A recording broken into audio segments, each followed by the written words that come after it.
Full zoom ಆಗ್ತಾ ಕೂತ್ಕೋಬೇಡಿ. ಕೇವಲ 24 ಗಂಟೆಗಳಲ್ಲಿ ಮಿಲಿಯನ್ ಗಟ್ಟಲೆ ವ್ಯೂಸನ್ನು ಹೊಡ್ಕೊಂಡು, ಹಿಂದೊಮ್ಮೆ ನನ್ನ ಕಾಂಟ್ರವರ್ಸಿ ಆದಾಗ ನನಗೆ ಯಾರೋ ಒಬ್ಬರು ಅವರ ಒಂದು ಬೆಳೆ ಬೇಯಿಸ್ಕೊಳ್ಳೋದಕ್ಕೋಸ್ಕರ ನಮ್ಮನ್ನು ಕೆಳಗೆ ಮಾಡಿದಾಗ ಯಾವ ಯೂಟ್ಯೂಬರು ನಿಂತಿರಲಿಲ್ಲ. ಆದರೆ ಅದೇ ಕೆಲಸವನ್ನು ನಾನು ಮಾಡಿದರೆ ನನಗೂ ಇನ್ನುಳಿದ ಯೂಟ್ಯೂಬರ್ಸ್ಗೂ ಯಾವುದೇ ವ್ಯತ್ಯಾಸ ಇರಲ್ಲ.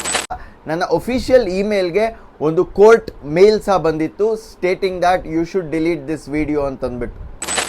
What I did for Sushant Singh Rajput around 6 to 7 years back ನಾನೇನು ಹೋರಾಟ ಮಾಡಿದೆ ಅದನ್ನು here is what's in the board ಸ್ನೇಹಿತರೆ.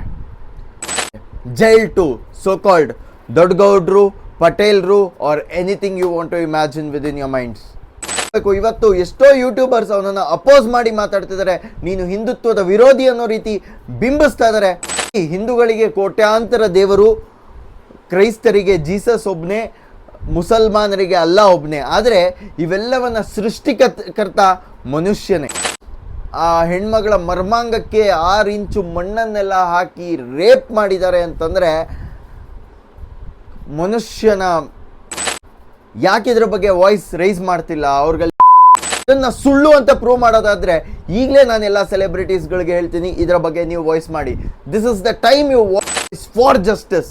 ಬಿಕಾಸ್ ಹೆಣ್ಮಕ್ಳು ಹಾಗೆ ಗುರು ಹೀಗೆ ಗುರು ಅಂತೆಲ್ಲ ಇಂಡಸ್ಟ್ರಿಯಲ್ಲಿ ಮಾತಾಡ್ತಿರಲ್ಲ, ಈಗ ಮಾತಾಡ್ರಿ ಹೆಣ್ಮಕ್ಳು.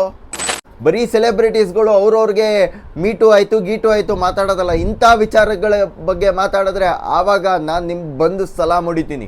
ಈ ಒಂದು ಕೇಸಿಗೆ ನ್ಯಾಯ ಸಿಗಬೇಕು. ಇದು ಕೇವಲ ಸಮೀರ್ ವಾಯ್ಸ್ ಅಷ್ಟೇ ಆಗಬಾರ್ದು. ಸಮೀರ್ ಒಬ್ಬ ಹಿಂದುತ್ವ ವಿರೋಧಿ ಅಂತೂ ಅಲ್ವೇ ಅಲ್ಲ. ನಿನ್ನನ್ನು ಮುಟ್ಟೋಕ್ಕೂ ಮುಂಚೆ ನಿನ್ನ ಅಣ್ಣ ತಮ್ಮಂದಿರುವಂಥ ಹಿಂದೂ ಯೂಟ್ಯೂಬರ್ಸ್ಗಳು ನಿನ್ನ ಸುತ್ತ ಇರ್ತಾರೆ ಅನ್ನುವಂಥ ಧೈರ್ಯವನ್ನು ನಾನು ಇವನು ಯಾವನೇ ಯಾವ ರಪ್ಪಂಗೆ ಹುಟ್ಟಿರೋದೇ ಮಗ ಆಗಲಿ. ರಕ್ತಕಾರಿ ಸಾಹಿತ್ಯ ಗುರು ನೀನು, ರಕ್ತಕಾರಿ ಸಾಹಿತ್ಯ.